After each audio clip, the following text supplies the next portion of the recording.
Hello everyone, good evening. स्वागत है आप लोगों का मेरे channel nursing officer exam preparation में। मैं अब्दुल हुसैन एक बार फिर आपके लिए इम्पोर्टेंट एमसीक्यूज़ का सेशन लेकर आया हूं, जो कि आने वाले नर्सिंग के सभी एग्ज़ाम्स के पॉइंट ऑफ व्यू से बहुत यूज़फुल होंगे।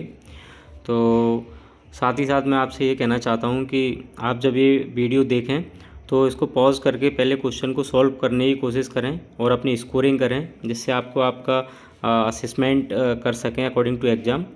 तो चलिए स्टार्ट करते हैं आज के सेशन का पहला एमसीक्यू, जो कि है the strongest and largest bone of the face. यहाँ पर बोन है, that is bone. Strongest and largest bone of the face. Face में सबसे जो फेशियल बोन हैं उनमें सबसे स्ट्रॉन्गेस्ट और लार्जेस्ट बोन कौन सी हैं? तो ऑप्शन में है maxilla, frontal bone, mandible, occipital bone. तो देखिए इसका जो राइट आंसर होगा that is option number C, mandible. Mandible right answer होगा, क्योंकि मैंडिबल बहुत स्ट्रॉन्ग, जिसको जॉ बोन भी बोलते हैं, बहुत स्ट्रॉन्गेस्ट बोन होती है फेशियल स्कल की, स्कल बोन में। दूसरा यही एक सिंगल बोन है जो कि मूवेबल होती है, तो मैंडिबल ही मूव करता है, मैक्सिला मूव नहीं करता है। तो option number C is the right answer. अगले क्वेश्चन की ओर बढ़ते हैं। Question number 2 is paralysis of both lower limb of the body is known as. देखिए अकॉर्डिंग टू क्वेश्चन, जो लोअर लिम्ब है उसमें उनमें अगर पैरालाइज हो गया है तो इस कंडीशन को हम क्या बोलेंगे? तो ऑप्शन में है हेमीप्लेजिया, पैराप्लेजिया, मोनोप्लेजिया, क्वाड्रिप्लेजिया। तो देखिए हेमीप्लेजिया का मतलब होता है कि बॉडी का हाफ पार्ट पैरालाइज हो जाना, दैट इज कॉल्ड हेमीप्लेजिया। तो ये नहीं है।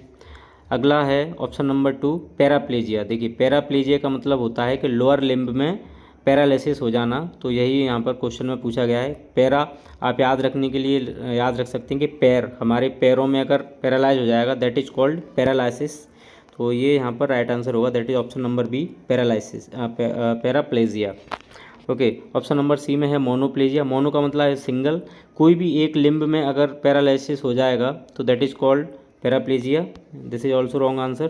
क्वाड्रिप्लेजिया का मतलब होता है चारों लिम्ब में अगर पैरालिसिस हो जाता है तो दैट इज कॉल्ड क्वाड्रिप्लेजिया। तो according to options, option number B is the right answer. बढ़ते हैं अगले क्वेश्चन की ओर, that is question number 3। Among these which is not an essential amino acid. इनमें से कौन सा इसेंशियल अमीनो एसिड नहीं है? देखिए हमारी बॉडी में टोटल 24 अमीनो एसिड प्रेजेंट होते हैं, जिनमें से 9 इसेंशियल जो अमीनो एसिड हैं, जिनको हम बोलते हैं 9 ऐसे अमीनो एसिड हैं जो इसेंशियल हैं, और हमारा जो लिवर है, हमारी बॉडी उनको सिंथेसाइज नहीं करती है। तो ये हमें अपने डाइटरी सप्लीमेंट करना पड़ता है, इनको हमें डाइट में ही लेने पड़ते हैं, ये बॉडी में नहीं बनते हैं। अब ये 9 में से इन्होंने क्वेश्चन में ये पूछा है कि इनमें से कौन सा amino acid essential amino acid नहीं है। बाकी 3 इसेंशियल अमीनो एसिड इसमें हैं। तो देखिए ऑप्शन में है थ्रियोनिन, नेक्स्ट है arginine and alanine and tryptophan. तो देखिए अकॉर्डिंग टू ऑप्शन में आपको बता दूं, थ्रियोनिन जो है वो EEA इसेंशियल अमीनो एसिड होता है, आर्जिनिन भी इसेंशियल अमीनो एसिड होता है, एंड ट्रिप्टोफैन भी इसेंशियल अमीनो एसिड होता है। लेकिन एलेनिन जो है ये amino acid essential amino acid की लिस्ट में नहीं आता है। तो ये ऑप्शन यहाँ पर अकॉर्डिंग टू क्वेश्चन ये राइट हो जाएगा। बाकी ये 3 ऑप्शन जो हैं दैट इज़ रॉन्ग। देखिए मैं आपको एसेंशियल अमीनो एसिड की एक लिस्ट भी बता देता हूँ आगे, आप देख लीजिए इनको। और इनसे क्वेश्चन अक्सर बनता है, लास्ट ईयर MPPEB के एग्ज़ाम में ये क्वेश्चन आया था और अक्सर ये क्वेश्चन रिपीट होता है। तो देख लीजिए, leucine, isoleucine, lysine, मैथ्योनिन, threonine, phenyl alanine, baleen, हिस्टाडीन and tryptophan. देखिए फिनाइल एलेनिन और एलेनिन में कंफ्यूज नहीं होना है। फिनाइल एलेनिन जो है that is essential amino acid, and alanine इसके लिस्ट में नहीं कंसिडर किया जाता है। तो चलिए अगले क्वेश्चन की ओर बढ़ते हैं। Question number 4 is gloves are sterilized by autoclaving for. Gloves को स्टरलाइज करने के लिए इनमें से क्या यूज़ किया जाता है? ऑप्शन में है 20 minute at 250 degree Fahrenheit, 30 minute at 250 degree Fahrenheit. Option number C में है 20 minute at 200 degree Fahrenheit, and option number D 23 minute at 250 degree Fahrenheit. तो देखिए इसका जो राइट आंसर होगा अकॉर्डिंग टू ऑप्शन, इसमें जो राइट आंसर इसका है that is 20 minute and 250 degree Fahrenheit. Answer option number A इसका राइट आंसर हो जाएगा। Okay, that is 20 minute and 250 degree Fahrenheit, 20 minute के लिए, और 250 से 254 डिग्री फ़ारेनहाइट पे हम ऑटोक्लेविंग करते हैं, और स्टीम हीट स्टीम प्रिंसिपल पे वर्क करता है, और इसमें 15 LBS का प्रेशर इसमें यूज किया जाता है। ओके, तो ऑटोक्लेविंग के अंदर हम ग्लव्स को जब स्टरलाइज करेंगे तो 20 मिनट के लिए 250 डिग्री फ़ारेनहाइट, या फिर सेल्सियस में आ जाए तो 121 डिग्री सेल्सियस, ये भी आ सकता है। तो 121 डिग्री सेल्सियस या फिर 250 डिग्री फ़ारेनहाइट पे हम इसको यूज करते हैं, और 15 LBS का इसमें प्रेशर होता है। तो option number A is the right answer, that is A. अगले क्वेश्चन की ओर बढ़ते हैं, that is question number 5। Who is the father of psycho analytical theory? Psycho analytical theory किसने दी थी, कौन इसके फादर हैं? Option number A Lawrence Kohlberg, next Edward Jenner, Abraham Maslow and Sigmund Freud. तो देखिए इसका जो राइट आंसर है that is the Sigmund Freud. Sigmund Freud ने साइको एनालिटिकल थ्योरी दी थी, और ये इसका यहाँ पर राइट आंसर हो जाएगा। तो बढ़ते हैं अगले क्वेश्चन की ओर। Question number 6, do not harm is which ethical principle? देखिए ये सारे एथिकल प्रिंसिपल्स दिए हुए हैं, इनमें से डू नॉट हार्म किसको इंडिकेट करेगा, किसको जस्टिफाई करेगा? तो ऑप्शन में है वेरासिटी। वेरासिटी का मतलब होता है ऑलवेज से ट्रुथ, पेशेंट से हमेशा ट्रुथ, सच बोलना है, हमें झूठ नहीं बोलना है, दैट इज़ वेरासिटी। तो ये ऑप्शन गलत हो जाएगा। नेक्स्ट है बेनिफिसेंस। बेनिफिसेंस का मतलब हमेशा पेशेंट के हित के बारे में ही सोचना है, पेशेंट के बेनिफिट के बारे में ही सोचना है, तो ये ऑप्शन भी गलत है। नॉन माल इफिशियंस। नॉन माल इफिशियंस का मतलब होता है कि जो केयर देनी है, जो पेशेंट को केयर देनी है, वो उसमें कोई भी माल प्रैक्टिस नहीं होनी चाहिए, तो ये ऑप्शन भी यहाँ पर गलत हो जाएगा। देखिए जस्टिस यहाँ पर राइट आंसर है, क्योंकि जस्टिस के अंदर आता है कि पेशेंट को कभी भी हमें हार्म नहीं पहुँचाना है, that is do not harm. तो option number D is the right answer. Next question देख लेते हैं, दैट इज क्वेश्चन नंबर 7।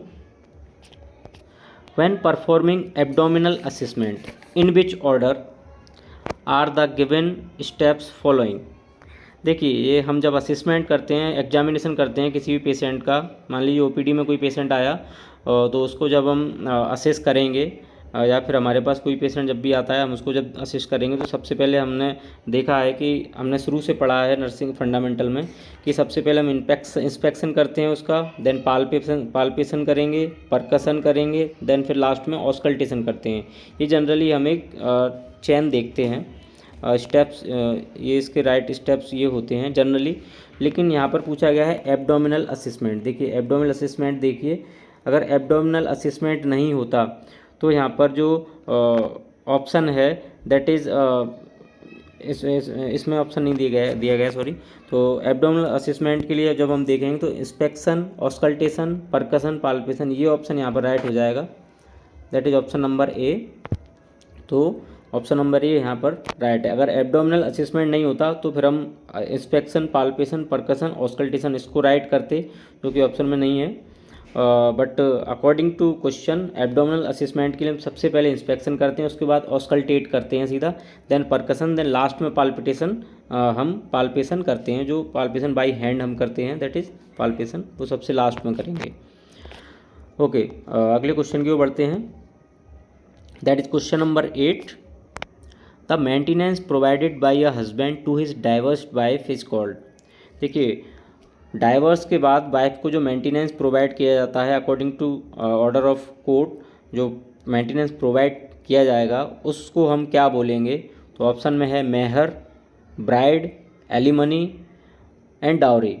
देखिए यहाँ पर ये अकॉर्डिंग टू ऑप्शन मेहर का मतलब हो जाएगा कि ये मोमडन्स में, मुस्लिम्स में होता है कि जब शादी होती है तो कुछ मेहर की एक जो फिक्स अमाउंट है वो फिक्स किया जाता है, जब भी हस्बैंड वाइफ को डाइवर्स देगा तो उतना अमाउंट डाइवर्स के टाइम पर एक बार में वाइफ को दे देगा, दैट इज़ कॉल्ड मेहर।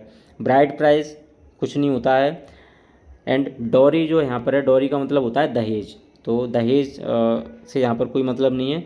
जिसमें मेंटेनेंस जो मनी है, मेंटेनेंस है वाइफ के लिए, वो देने का बोला गया है डाइवर्स्ड वाइफ को। तो यहाँ पर एलिमनी राइट आंसर हो जाएगा। एलिमनी का मतलब होता है कि maintenance provided by the husband to his divorced wife.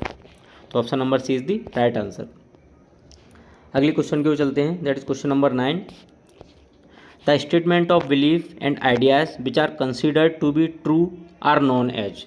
देखिए, ऐसा स्टेटमेंट जो कि बिलीफ्स और आइडियाज़ पे डिपेंड के बेस्ड पर होता है और उसको जो रिसर्चर है एक ट्रू मान के चलता है, उसके अकॉर्डिंग वो ट्रू होता है, तो इस सिचुएशन को हम किस नाम से जानेंगे। तो ऑप्शन में है operational definition, hypothesis, conceptual framework and assumption. देखिए, अकॉर्डिंग टू ऑप्शंस यहाँ पर option number D right answer होगा, दैट इज अजम्पशन। अजम्पशन का मतलब होता है जो हम अज्यूम करते हैं और हम बिलीव्स और हमारे आइडियाज़ के बेसिस पर हम उसको ट्रू मानते हैं, दैट इज कॉल्ड अजम्पशन। अगले क्वेश्चन की ओर चलते हैं, question number 10। All of the following are side effects of rifampicin except. Rifampicin के ये सारे साइड इफेक्ट्स हैं, किसी एक को छोड़कर एक नहीं है। तो ऑप्शन में dizziness, hypertension, anorexia, orange colour urine. तो देखिए, रिफेम्पिसिन एक बहुत इंपॉर्टेंट एंटी ट्यूबरकुलर ड्रग होती है, जो कि आइसोनियाजेड के बाद सबसे इंपॉर्टेंट रिफेम्पिसिन मानी जाती है।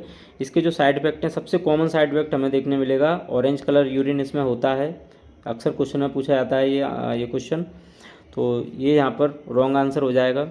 डिजीनेस भी होती है रिफेम्पिसिन लेने के बाद, और एनोरेक्जिया, भूख भी नहीं लगती है रिफेम्पिसिन के बाद, लेकिन हाइपरटेंशन नहीं होता है। रिफेम्पिसिन लेने से किसी भी प्रकार का कोई हाइपरटेंशन नहीं होता है, तो ये यहाँ पर राइट आंसर हो जाएगा। अगले क्वेश्चन की ओर चलते हैं। Your patient present supine on the ground unconscious with vomit is his airway, vomit his airway in होगा यहाँ पर, vomit in airway. You should first, मतलब आप सबसे फर्स्ट इसमें से कौन सा जो भी आप पेशेंट को या जो भी आपके पास आप जो देख रहे हैं उसको सबसे पहले क्या प्रोवाइड करेंगे इनमें से जो ऑप्शन में दिए गए हैं। तो ऑप्शन में है insert an oropharyngeal airway, next है suction the airway, next roll the patient on his side, and last option is administer oxygen. देखिए, अगर पेशेंट हमें ग्राउंड पे पड़ा हुआ दिखा है और हमें उसे अपनी नर्सिंग केयर प्रोवाइड करनी है, या फिर प्राइमरी उस पर फर्स्ट एड उस पर कोई भी अप्लाइड हम करेंगे प्राइमरली, तो सबसे पहले हमें अकॉर्डिंग टू ऑप्शन यहाँ पर देखना है कि पेशेंट को हमने, देखिए ऑप्शन में क्वेश्चन में सुपाइन पोजीशन में पेशेंट है, तो सुपाइन पोजीशन में पेशेंट के एयरवे में जो वॉमिटस है, वॉमिट का कंटेंट जाने के चांसेस ज़्यादा रहेंगे। तो सबसे पहले हमें उसको पेशेंट को साइड लाइन पोजीशन कर देंगे, साइड में कर देना है, जिससे कि जो वॉमिटस है, वॉमिट पार्टिकल्स हैं, वो माउथ से बाहर आ जाएं। उसके बाद हमें सक्शन या एयरवे वटेवर उसका क्लियर करना है। तो ये बहुत एक इम्पोर्टेंट नर्सिंग एक इंटरवेंशन होगा कि जब पेशेंट सुपाइन पड़ा हुआ है, इसको साइड लाइन पोजीशन में दे दिया जाए, जिससे कि उसकी ओरल कैविटी में से जो भी वॉमिटस पार्टिकल्स हैं वो बाहर आ जाएं, देन हम उसको सक्शन कर लें। तो option number C is the right answer. अगले क्वेश्चन की ओर बढ़ते हैं, that is question number 12। Sharp containers do not have to be. Sharp containers में इनमें से क्या नहीं होगा। देखिए, ऑप्शन नंबर 1 में है मार्क्ड बायो हजार्ड, उस पर जो कंटेनर है उस पर मार्क्ड होगा, बायो हजार्ड लिखा हुआ होगा, तो ये राइट आंसर है बिल्कुल। शार्प कंटेनर्स जो हैं उसमें बायो हजार्ड लिखा हुआ रहता है। नेक्स्ट डिस्पोजेबल, यस डिस्पोजेबल होते हैं, जो कि सिरिंजेज हैं, निडल्स हैं, वो डिस्पोजेबल ही होती हैं आजकल सारी। And option number C puncture resistant, yes sharp है तो पंक्चर रेसिस्टेंस भी होगा, बट रिसाइक्लेबल नहीं होगा। रिसाइक्लेबल जो हैं वो आपके प्लास्टिक की जितनी भी चीज़ें हैं वो रिसाइक्लेबल होती हैं, जो कि प्लास्टिक की चीज़ें रेड बैग में हम बायोमेडिकल वेस्ट के अकॉर्डिंग उनको पुट करते हैं, तो दैट इज़ रिसाइक्लेबल। बट जो शार्प कंटेनर हैं जो जिसको हम रिसाइकल नहीं कर सकते हैं, तो option number D is the right answer according to this question. Okay, अगले क्वेश्चन की ओर बढ़ते हैं।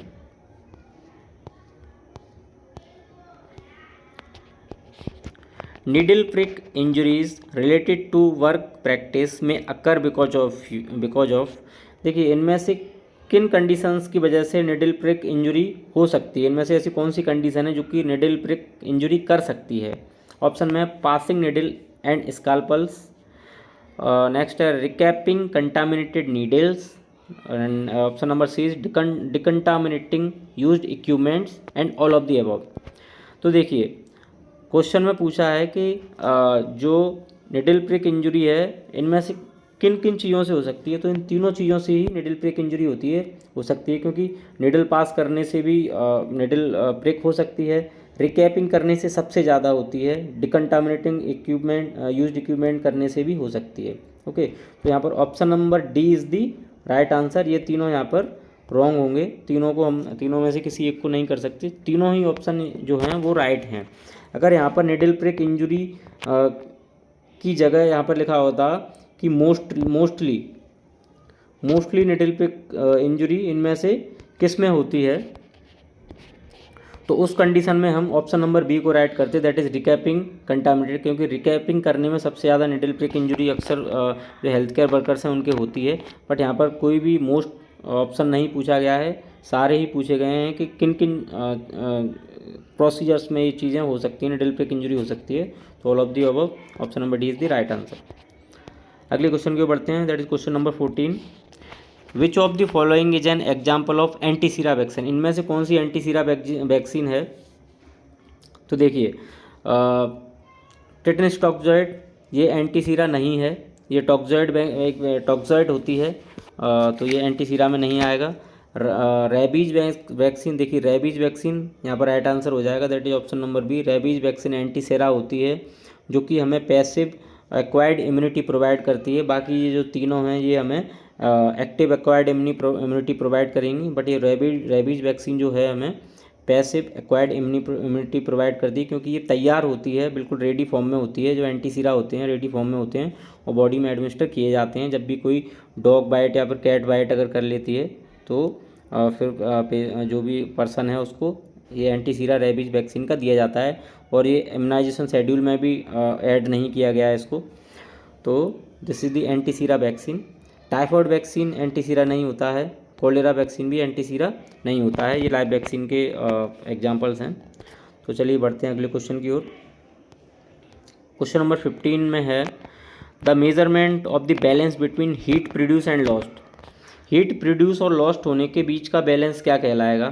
तो देखिए ऑप्शन में वाइटल साइन बोलेंगे इसको, होम्योस्टेसिस बोलेंगे, टेम्परेचर बोलेंगे या बैलेंस बोलेंगे। तो वाइटल साइन तो बिल्कुल हो ही नहीं सकता है, बैलेंस भी नहीं हो सकता है, इन दोनों में कन्फ्यूजन है।